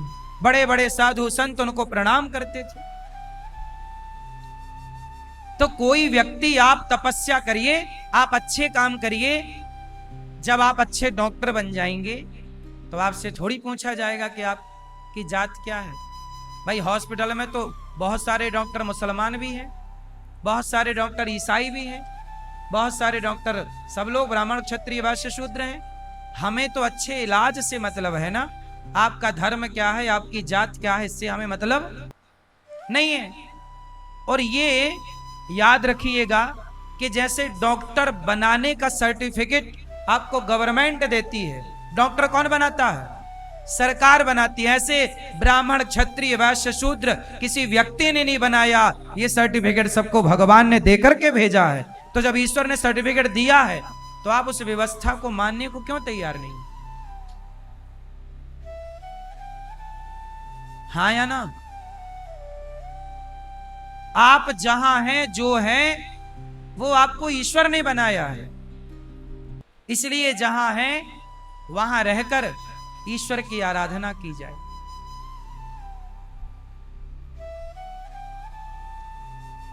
ये नेताओं का घोला हुआ जहर है जातवाद। हमारे सनातन में कहीं छुआछूत की कोई बात नहीं है। हमारे यहां कोई भी, अब गौरी गोपाल आश्रम में देख लीजिए, कोई भी आता है, आप इतने लोग यहां बैठे हैं, आप में से ही बहुत लोग यहां, कोई ब्राह्मण होगा, कोई क्षत्रिय होगा, कोई वैश्य होगा, कोई शूद्र होगा, कोई गुर्जर होगा, कोई ठाकुर होगा, कोई ब्राह्मण होगा, कोई यादव होगा, कोई मोची होगा। आप ही बताइए, आप जब यहां गौरी गोपाल आए तो आपको यहां कोई भेद मिला? बोलो। भोजन में आप देखते हैं गौरी गोपाल में सबको भोजन मिलता है, किसी से जात नहीं पूछी जाती, किसी से धर्म नहीं पूछा जाता। रोटी खाओ, सब लोग एक लाइन में लगो, रोटी खाओ। यहाँ माताएं रहती हैं, कुछ माता यहाँ ब्राह्मण माता है, कुछ माता क्षत्रिय माता, कुछ माता वैश्य माता, कुछ माता शूद्र माता। और ये दास अनिरुद्ध उन सभी माताओं के पांव दबाकर सबकी सेवा करता है। मैं तो भेद नहीं करता, मैं तो हर जाति की मां के पांव दबाता हूं। और आज तक मैंने किसी माता से नहीं पूछा कि माता तुम्हारी जात क्या है। हर मां के मैंने पांव दबाए, आज भी दबाता हूं। बताइए, यहां बहुत सारी माताएं हैं, हर जाति की हैं या नहीं? और मैं सबके पांव दबाता हूं, सबके साथ एक सा व्यवहार करता हूं, सबकी व्यवस्था एक सी है। एसी लगी है तो सबके कमरों में लगी है, बिस्तर है तो सबके पास है, अलमारी है तो सबके पास है। जब हम भेद नहीं कर, सोचिए ये दास अनिरुद्ध जब अपनी माताओं से भेद नहीं करता तो क्या परमात्मा ने तुम्हें बना के कुछ भेद किया होगा क्या?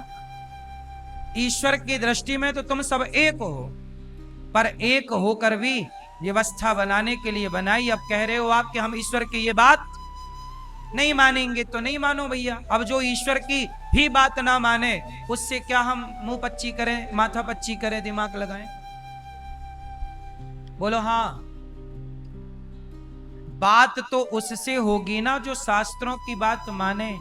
अब गीता की बात हम आपसे करने बैठे और आप कहो हम गीता ही नहीं मानते, तो फिर हम आपसे गीता की कौन सी बात करें? ये बताओ भाई। गीता की बात तो करने के लिए आपको पहले गीता माननी होगी ना। वेदों की बात करने के लिए पहले वेदों को मानना होगा ना। जब आप मानेंगे नहीं तो फिर क्या बात करें आपसे? इसलिए भगवान भगवान ने ये सब कुछ बनाया, व्यवस्था बनाई है, और उस व्यवस्था को चलते हुए आज हजारों साल हो गए, पर आज के कुछ नेता आए और ये व्यवस्था बिगाड़ने में लग गए। इसलिए मेरी मां, नेताओं के भड़काने से आप भड़का ना करो। जातवाद का जहर घोलने दो भले नेताओं को, पर आप सभी लोग, हर सनातनी, मैं कहता हूं, हम सनातनी कितने भाई हैं? चार, हम चार भाई हैं, ब्राह्मण, क्षत्रिय, वैश्य, शूद्र। हम चारों एक पिता की संतान। हम चारों का पिता कौन? ब्राह्मणोस्य मुखमासीद बाहु राजन्यः कृतः ऊरु तदस्य जदवैश्यः पदभ्यांगुं शूद्रो वजायत। भगवान के मुख से ब्राह्मण, भुजा से क्षत्रिय, जंघा से वैश्य और चरणों से शूद्र। तो बताओ, हम चारों के पिता तो एक हुए ना? तो हम एक बाप की संतान हैं, चार भाई हैं, तो आपस में लड़ क्यों रहे हैं ये बताइए। जब हम चारों एक बाप की संतान हैं तो लड़ाई किस बात की? क्यों जी?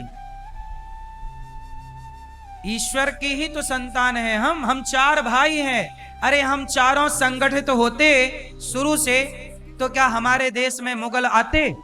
क्या अंग्रेज आते? अंग्रेजों ने नारा दिया कि फूट डालो, शासन करो। यदि हम संगठित होते ना मेरी माँ, तो कोई हमें 200 साल तक गुलाम ना बना सकता। गुलाम बने ही हम इसलिए क्योंकि हम आपस में लड़ गए। हम जातियों पर लड़ गए कि मैं ब्राह्मण, मैं ठाकुर, मैं क्षत्रिय, मैं गुर्जर, मैं यादव, मैं जाटव, मैं ये, मैं वो, मैं करके लड़ गए। आपस में लड़के हम मर गए। अंग्रेज बोले कि यार ये तो आपस में लड़ते हैं, चलो इनको नचाओ।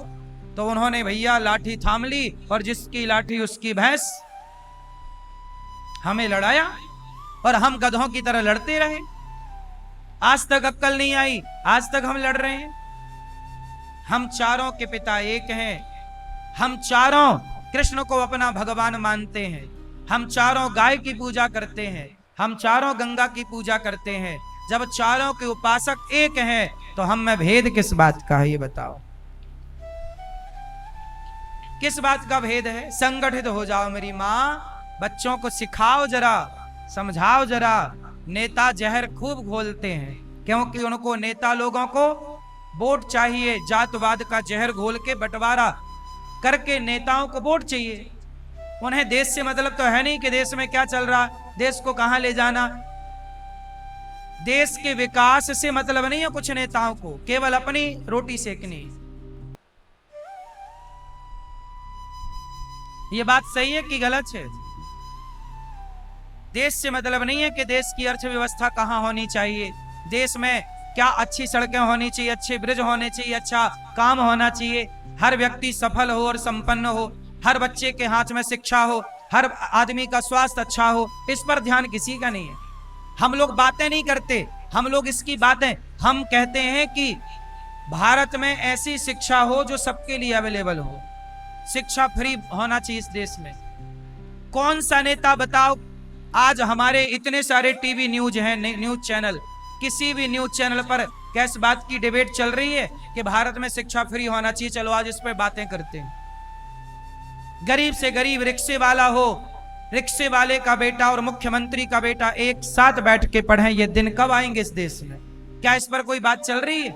ना नेता कोई इस पर बात करता, ना कोई पत्रकार बात करता। अनिरुद्धाचार्य ने क्या कह दिया, इस पर उनको कंट्रोवर्सी करनी है। हमारे देश में हजारों लोग रोज मरते हैं इसलिए क्योंकि दवाई कराने के पैसे नहीं। क्या इस देश में स्वास्थ्य फ्री नहीं होना चाहिए? अमेरिका जैसे देशों में स्वास्थ्य और शिक्षा फ्री है। 10 लाख का इलाज हो, 20 लाख का इलाज हो, फ्री होता है।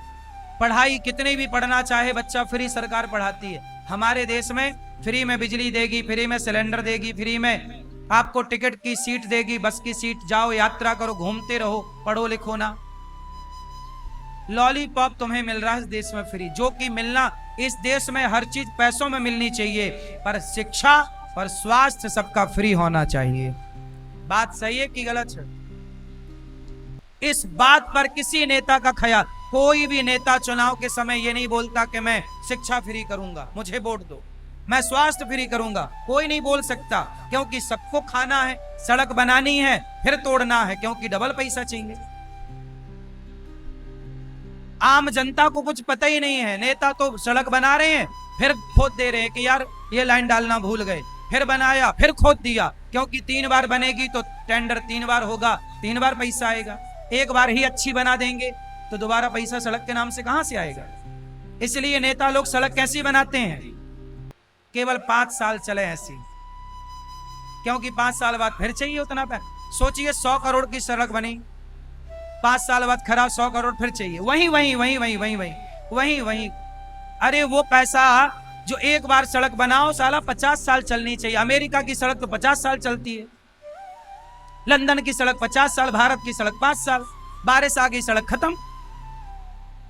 क्योंकि भ्रष्टाचार इतना है। हमारे यहां जो पैसा व्यर्थ में गवा रही है सरकारें, यदि ये पैसा शिक्षा पे लगाती तो भारत का प्रत्येक बालक योग्य होता, फिर यहां कोई चोरी ना करता। आज जो पढ़ नहीं पाते वो क्या कर रहे हैं, तुम्हारी चैन चुरा रहे हैं, तुम्हारे पर्स चुरा रहे हैं, तुम्हारा मोबाइल चुरा के भाग रहे हैं, तुम्हारी चप्पल जूता चुरा रहे हैं, तुम्हारे घर में चोरियां कर रहे हैं, चैन खींच के भाग रहे हैं। क्यों? समाज में ये पढ़े लिखे नहीं, पढ़ाया नहीं। शिक्षा फ्री हो और उच्च कोटि की शिक्षा हो, ऐसी शिक्षा हो कि मुख्यमंत्री प्रधानमंत्री का बेटा और रिक्शे वाले का बेटा एक साथ पढ़े। वो दिन भारत में कब आएगा? इन दिनों की बात कोई नहीं करते, कोई भी नेता ऐसी बातें नहीं करता। सबको लोग अपने से मतलब है भाई, देश से किसी को मतलब थोड़ी है। देश से मतलब होता तो देश आज सोने की चिड़िया था, है, और सोने की चिड़िया बनने में से देर ना लगेगा। क्या कमी है हमारे देश में? ये भ्रष्टाचार बंद हो जाए तो आज देश सोने की चिड़िया है। दुनिया की सबसे टॉप अर्थव्यवस्था आज बनने को तैयार है भारत। भ्रष्टाचार मुक्त तो हो। एक बात बताओ, सही बोल रहा हूं कि गलत? सड़कें 10 बार बनाते हैं कि नहीं? बोलो हाँ। एक बार बनाओ साहब, 50 साल चले। ऐसी टेक्नोलॉजी हमारे देश में, दुनिया में लाओ ना अच्छी। एक बार सड़क बने 50 साल, बोल 5 साल की सड़क बनती है, 5 साल। एक बारिश आई खत्म। कैसे देश का कल्याण होगा? कोई कैसे बात करे देश की? और यदि हम बात करें तो नेता लोग बोलते हैं आप तो कथावाचक हो, कथा सुनाओ। आप ये सब क्यों बातें करते हो? बोले आप तो कथावाचक हो, आप कथा सुनाओ। आपको ये सब बातें करने की क्या जरूरत है? अब सोचिए कि देश में बातें नहीं हुई, इसलिए तो आजादी के 77 साल बाद भी ये बात कहनी पड़ रही है। आज भी देश में ये शिक्षा और स्वास्थ्य फ्री नहीं हो पाया। पैसे की कमी छोड़ी इस देश में। पैसे की कमी होती तो हर साल यहां पर चुनाव में क्या होता है? बिजली फ्री का घोषणा होती है, कर्जा माफ की घोषणा होती है। पैसा है तब तो हो रहा है। वो पैसा सही जगह लगाना नहीं आता। हर साल हमारे देश में बाढ़ आती है, बिहार में बाढ़ हर साल आती है। अरे नदियों को नदियों से जोड़ दो। एक बड़ी नदी जिसमें बाढ़ आती है उसे छोटी छोटी नदियों से कनेक्ट कर दो। जो पानी शहर में घुसता है नदियों में कन्वर्ट होके वो जहां पानी नहीं पहुंचा वहां भी पहुंच जाएगा। नदियों को नदियों से जोड़ो तो सही। बाढ़ आए तो बताना। अरे बाढ़ 77 साल से बाढ़ आ रही है, कोई इलाज नहीं किया, हर साल 1000 करोड़ निकाल के खा जाओ। बाढ़ आएगी तो पैसा निकलेगा, खाने को मिलेगा, और बाढ़ आएगी नहीं तो पैसा निकलेगा कैसे? ये सोचिए कि अपने स्वार्थ के लिए इस देश से गद्दारी चल रही है। सरकार मुझसे कहे तो मैं 2 साल में भारत में कहीं बाढ़ आए, मैं बाढ़ आने नहीं दूं। मेरे दिमाग में ऐसा प्लान है। अरे प्लान बता रहा हूं, बड़ी नदी को छोटी नदी से, छोटी को और छोटी से, छोटी को और छोटी से, जहां ज्यादा बाढ़ है वहां जोड़ दो। फिर बाढ़ आए तो बताना कैसे बाढ़ आएगी। 2 साल का काम है बाढ़ खत्म करने का, बाढ़ आएगी ही नहीं। बोलिए सियावर रामचंद्र की।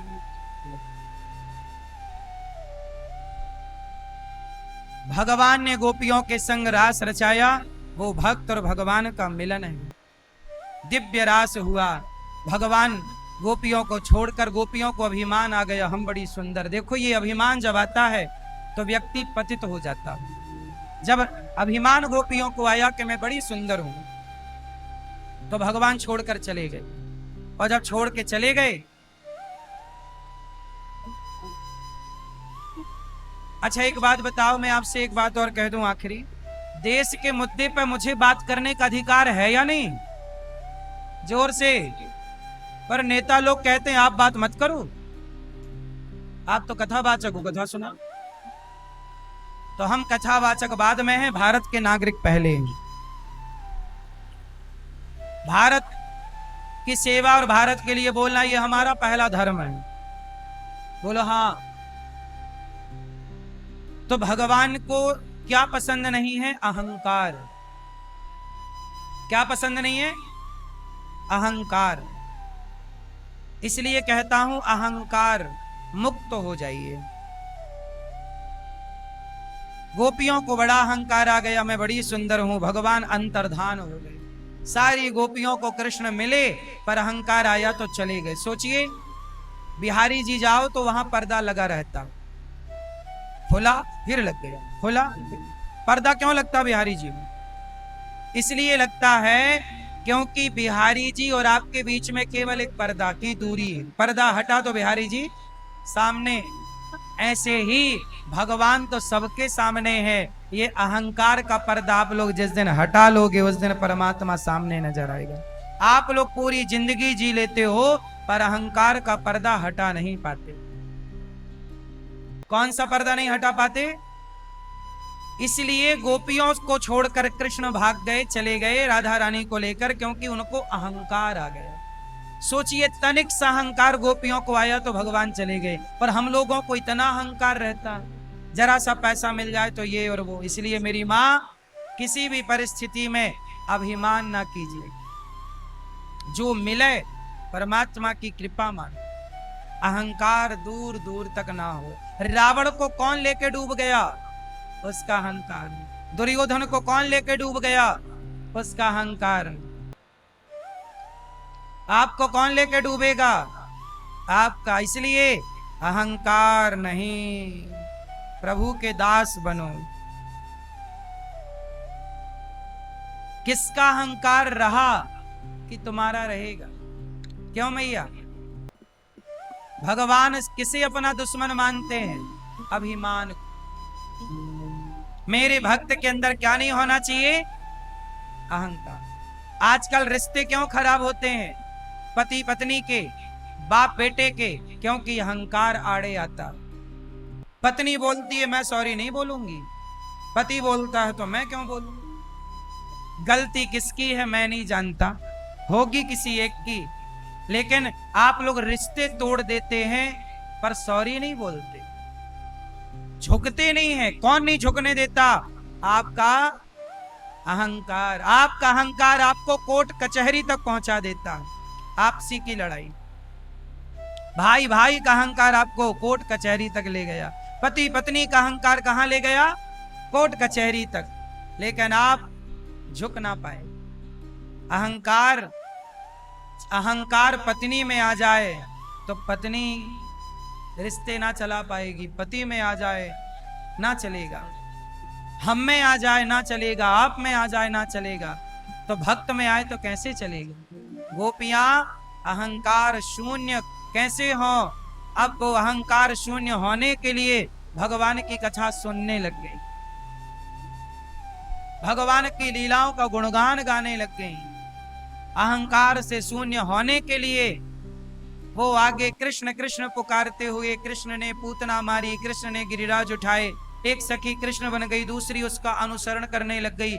आपस में ही उन्हें ऐसा लगा कि कृष्ण आ गए, पागलों की तरह व्यवहार, कृष्ण कृष्ण कृष्ण। तब राधा रानी उन्हें प्राप्त हो गई। तब राधा जब मिली तो श्याम सुंदर का मिलना तो निश्चित। और जब गोपियों ने गोपी गीत गाया, जयति तेधिकम जन्मना प्रजा श्रयत इंदिरा शश्वदत्रहि। हे कृष्ण, दयति दृश्यताम दीक्षुतावकाश। हे प्रभु, आप अधिकम जयति जन्मना प्रजा, जब से आपका जन्म इस ब्रजमंडल में हुआ आपकी जय जयकार अजय होगी। मारना था तो फणी फणार्पितम, काली अनाग के विष से क्यों बचा लिया? मारना है तो मार डालो। तो भगवान ने कहा मर जाओ। बोले तब कथामृतम तप्त जीवनम कवि भीरीडितम कलमशापहम। कैसे मरे? आपके कथा के अमृत ने हमें मरने नहीं दिया, जिंदा रखा। प्रिय भक्तों,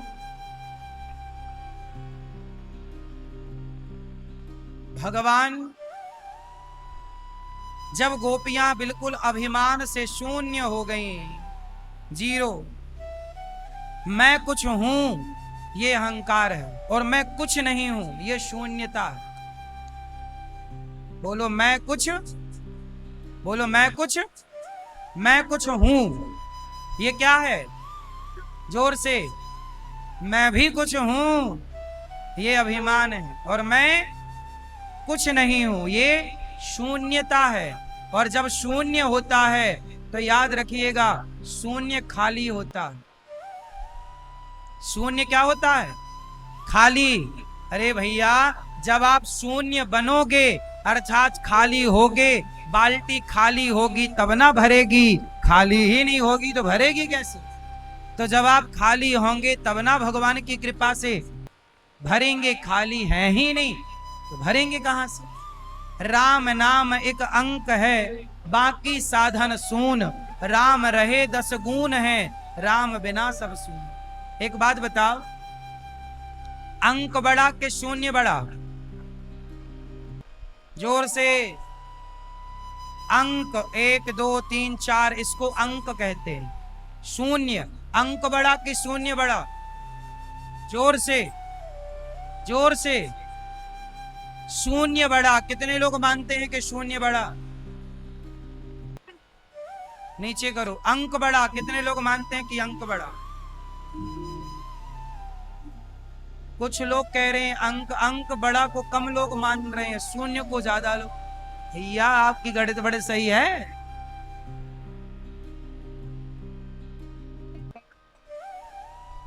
शून्य बड़ा कैसे हुआ? आप चेक में शून्य शून्य भर लो, 5 दे दो, भंजा लो, भंजेगा? शून्य बड़ा नहीं होता, परंतु वह शून्य जब अंक के पीछे खड़ा हो जाता है तो संख्या को 10 गुना बढ़ा देता है, और संख्या के आगे खड़ा हो जाए तो उसकी कोई वैल्यू, एक के पीछे यदि खड़ा हो गया शून्य तो संख्या हो गई 10, और 1 के आगे खड़ा हो गया शून्य तो संख्या रही 1 की 1।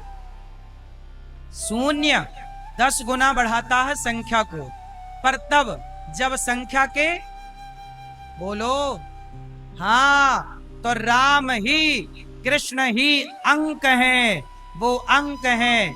जब वो आगे होंगे हम शून्य हैं, जब हम उनसे पीछे होंगे तो हमारा व्यापार परिवार 10 गुना बढ़ेगा, और हम भगवान से आगे खड़े हो जाएं तो हम जीरो के जीरो तब तक जीरो है जब तक वो अंक के आगे है, और वही जीरो यदि अंक के पीछे है तो वो जीरो भी वैल्यू रखता है।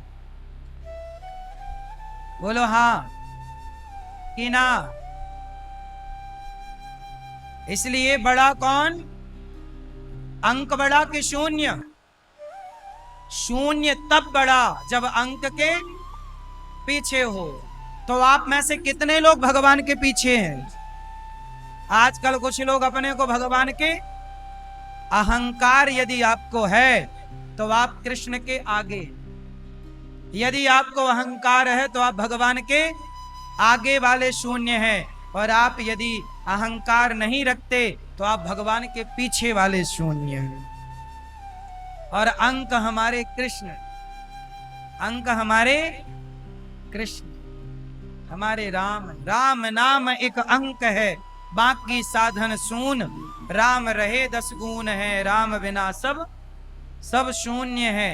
राम है जिसकी जिंदगी में, उसकी जिंदगी में सब कुछ है, और जिसके जीवन में राम नहीं है उसका जीवन शून्य है, उसका जीवन शून्य है, जीरो है। इसलिए मेरी माँ, अहंकार ना करना। अहंकार मिटा तो डोली को समझ में आया कि मैंने गलती। आपको गलती का एहसास होता ही तब है जब अहंकार मिटता है। गलती का एहसास हो गया मतलब आपका अहंकार मिट गया, नहीं हुआ मतलब अभी अहंकार खड़ा है। और मैं आपको एक बात बताऊं, जिसको ज्यादा घमंड हो उसके लिए मेरे पास एक उपाय है, कहो तो बताओ। मैया बताओ। जिसको ज्यादा घमंड हो दौलत का, शोहरत का, पद का, प्रतिष्ठा का, कह देना कि रावण की लंका रही नहीं, तुम्हारी क्या रहेगी। जो ज्यादा घमंड में रहते हैं उनको आप एक 50 रुपया का घड़ा गिफ्ट करो। पूछेंगे घड़ा किस बात के लिए, तो कह देना कि आज कितने भी बड़े बंगले में और बड़ी गाड़ी में रह लो, पर एक दिन हम सब जब चिता पे जलेंगे तो हमारी राख इसी 50 रुपया के घड़े में समाएगी। हम सबको एक दिन 50 रुपए के घड़े में समा जाना है। ये बात सही है कि गलत? बोलो हाँ कि ना। आप में से कितने लोग एक दिन घड़े में समा जाएंगे 50 रुपया के घड़े में राख बन के? कितने लोग? इसलिए राख हम क्या है, मुट्ठी भर। यही सत्य है, यही सत्य है।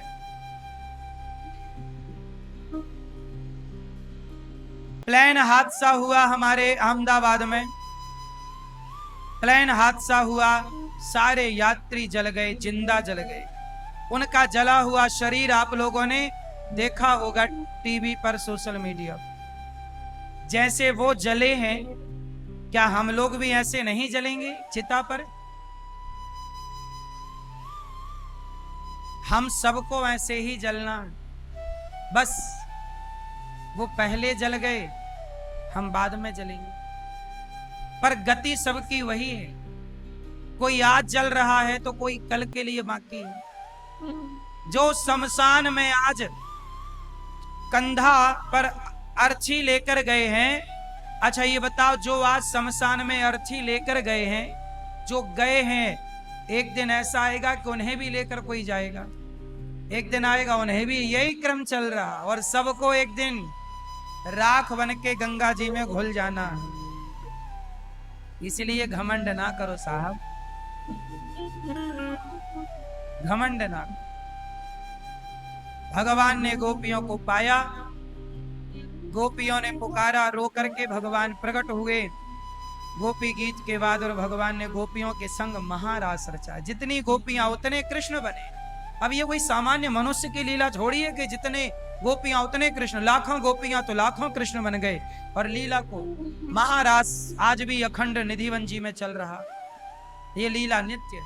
अच्छा मैं आपसे एक सवाल करूं कि अहमदाबाद में अभी जो प्लेन हादसा हुआ उसमें सबको ही जल गया, बच्चे जल गए, बूढ़े जल गए, स्त्री जल गए, पुरुष जल गए, बैग जल गया, सामान जल गया, सोना चांदी भी जो भी रहा होगा लगभग सभी जल गया। बताओ क्या नहीं जला? क्या? गीता? ठीक है गीता नहीं जली।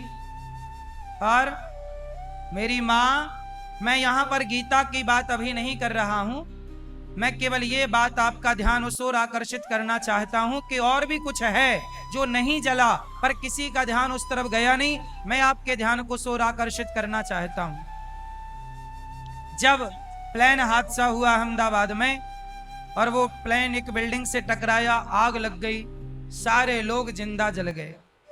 परंतु उन लोगों ने जो जिंदा जल गए, उन लोगों ने अपने जीते जी जो भगवान का नाम जपा होगा, जो पुण्य कमाया होगा, जो किसी भूखे को भोजन करा के पुण्य पाया होगा, जो किसी और के बारे में सोचा होगा, किसी को रोटी दी होगी, किसी का बदन ढका होगा कपड़ा देकर, जो उन्होंने दान पुण्य किया होगा, क्या वह भी उस आग में जल के समाप्त हो गया?